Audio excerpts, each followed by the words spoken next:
Advocate for the prompt enforcement of the Anti-Agricultural Economic Sabotage Act, or RA 12022. Wala pa bang IRR to, sir? Sa'yo ba to? Is this customs?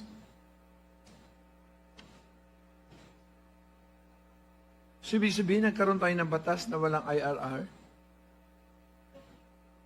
There's a Yes, Jed. Sir, there's supposed to be a council formed under this particular amendment of the act, and that particular council, composed of government agencies, will be the one to formulate a implementing rules and regulations. Ano solution nyo dito? Dagook.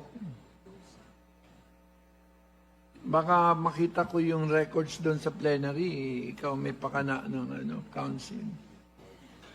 Let the agency mandated by law to carry out the provisions of the law.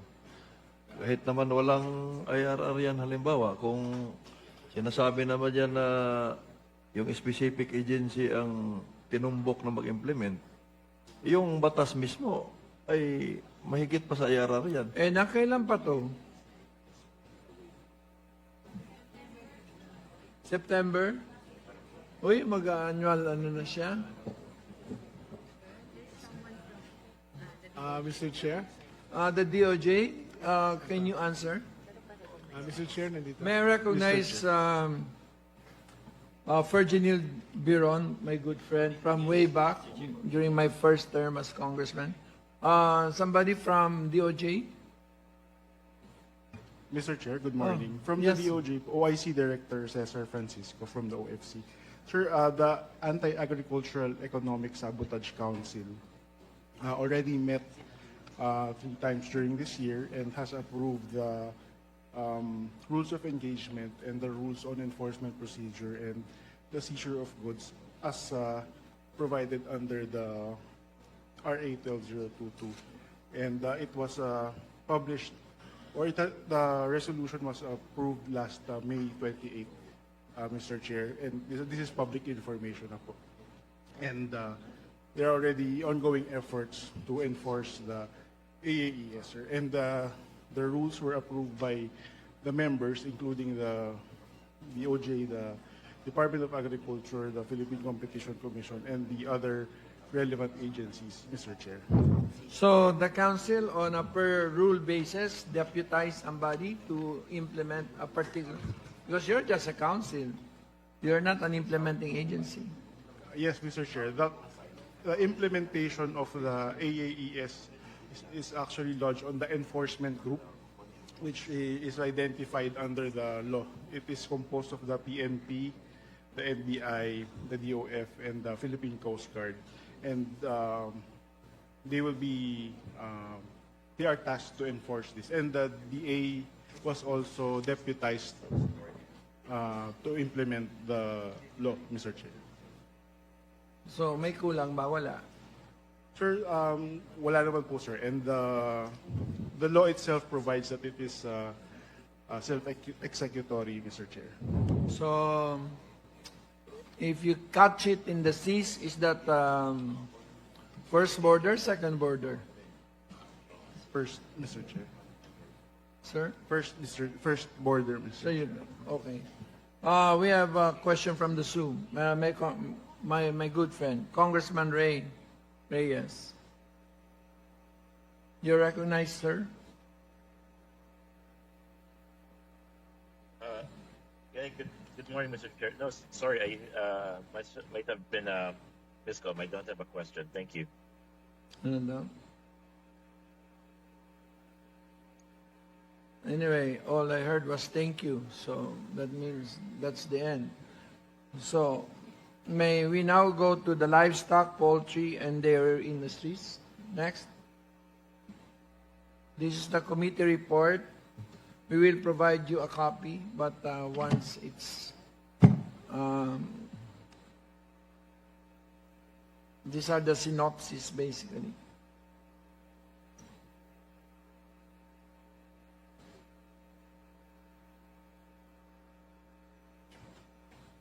Okay. Streamline regulatory process to expedite evaluation.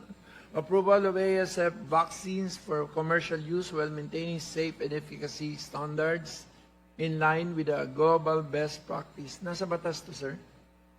Yung in-approve natin? So, nasa iyo yan. Number 2, upgrade the minimum access volume. Based on WTO ba to? Ang MAV nito to reflect actual market demand and consumption patterns, improving responsiveness and transparency in the allocation of the import quotas? Nasa batas din, sir? Mr. Chair, wala sa batas yan, sir, pero it's within the power of DA, and we are actually fixing it. We are now finalizing yung new MAV policy natin by, will be finished by July. Finished Chair. by July. Expedite the construction of cold examination facility area to enhance the DA's capacity for first border inspection of containerized agricultural products, ensuring strict compliance with SPS and reducing the incidence of smuggling. May pera ka na, sir? Mr. Chair, yung sa Gensan matatapos, then yung sa Angat malapit na rin. Angga? Yes, sir. Yun yung original site, sir, ng CEFA even before my time, sir. Angat is where? Bulacan, Mr. Chair. Malapit sa... ano pala to, no? Akala ko isda, ano pala to? Mr. Chair, Admin Glenn is here from NIA. Maybe we can ask him We about will the... go to him after we...